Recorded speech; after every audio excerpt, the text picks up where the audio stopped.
Hello guys, good morning po. Welcome back po sa ating pag-uusapan ngayong umaga guys.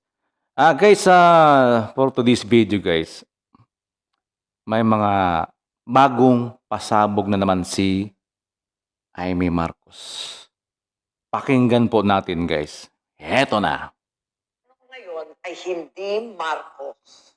Ang gobyerno ngayon ay Romualdez at Araneta. Payo ni VP, magpalit na raw ako ng apelyido. Sagot ko, Inday, hindi ko kailangan magpalit ng apelyido. Marcos ako. Ganon? Me. Ako ay ako. Ako ay si Amy Marcos. At kapag Marcos ka, hindi ka makikipag-alyansa sa mga politikong nagbintang, nagdiin, at umapi sa iyong pamilya. Hindi mo kakainin ang isinuka mo para lamang sa politika. Hindi ganyan ang legasiya ng aking ama. Imported na ang bigas. Imported pa ang hustisya. Kaya Ano daw? malinaw, ang gobyerno ngayon ay hindi Marcos. Ang gobyerno ngayon ay Romualdez at Araneta. So ayan guys, narinig nyo. Ang gobyerno ngayon, hindi na Marcos. Kundi, Coco Martin Romualdez, Coco Martin. Saka ito si Lisa Araneta. Ito naman si Lisa Araneta, ito yung asawa niya. Ito naman si Coco Martin Romualdez, yung speaker niya. Siguro ito si BBM. Sunod-sunuran siya nito itong dalawa na to.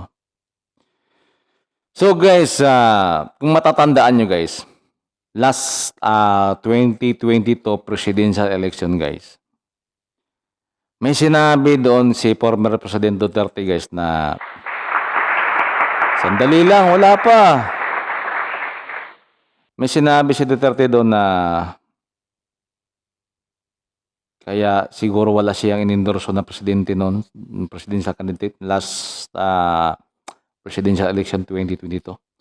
Kasi may sinabi siya doon na Marcos is a weak leader. Kahit nagtandim pa sila ni Sara, hindi sila inendorso ni President Duterte. Sabi doon niya, Marcos is a weak leader. So ito na guys, nilabas na ni Amy Marcos na hindi na Marcos ang gobyerno ngayon, kundi Coco Martin Romualdez. Coco Martin Romualdez.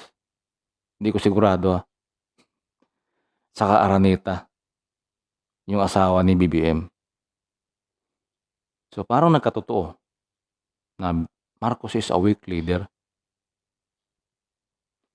Sabi din nila ni Amy noon na may mga demonyo nakapalibot sa kanyang kapatid. Dapat kasi pag ikaw, 'di ba, ikaw presidente, ikaw yung mas may kapangyarihan. Kahit sino pa 'yan, sipain mo. Joke. Guys, bakit hindi na lang sabihin ni Amy Marcos na hindi na pala Marcos ang administrasyon, ang gobyerno ngayon? Bakit niya sabihin, mag-resign ka na lang dyan? Total, dyan naman si BP Sara. Hindi ko pinapangunahan si Amy ha. Sa statement niya guys, hindi na Marcos ang gobyerno ngayon. Bakit niya sabihin, mag-resign ka? Hindi na pala Marcos ang gobyerno ngayon. So, may sinabi pa siya doon na, ano ba yun, hindi ko papalitan ng apelyido ko. Sabi ko, Inday, hindi ko papalitan ng apelyido ko. Marcos pa rin ako. Ay, kayo nang bahala guys kung ano yung, paano nyo i-analyze yung mga sinasabi. Parang, sabi ko naman sa inyo blood is sticky than water. So, binisaya na gani. Kayo nang bahala guys. Parang, yun na nga, magkapatid sila pamilya sila Talagang, Sila magkakampi lang. Sabihin natin na kaibigan sila ni BP Sara, pero baka naman. Mangga mo diha, mangga! Uy, mangga! Gamit. Ano ba yun? Hindi ako may sabi ha. Marami lang akong nakita doon. Marami akong mga comment nakita na baka mangga. Sabi, ano yung mangga? Mangga mo diha, mangga gamit. Oy, joke lang na ha. Hindi ako may sabi ha, sila. Hindi ako istoryano eh. So guys, kayo nang bahala guys, no?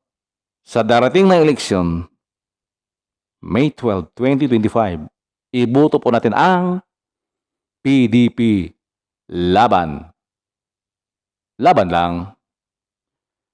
So guys, kayo nang bahala guys kung kayo na mag-analyze kung ano yung mga I'm sure siguro political strategy yan ni Amy Marcos para manalo sa pagka-senador this coming election, May 12, 2025. So guys, maraming salamat sa lahat ng nanonood. Please subscribe sa aking YouTube channel, Ray Cracker Vlog. Maraming salamat. Ingat-ingat po tayong lahat. God bless you all.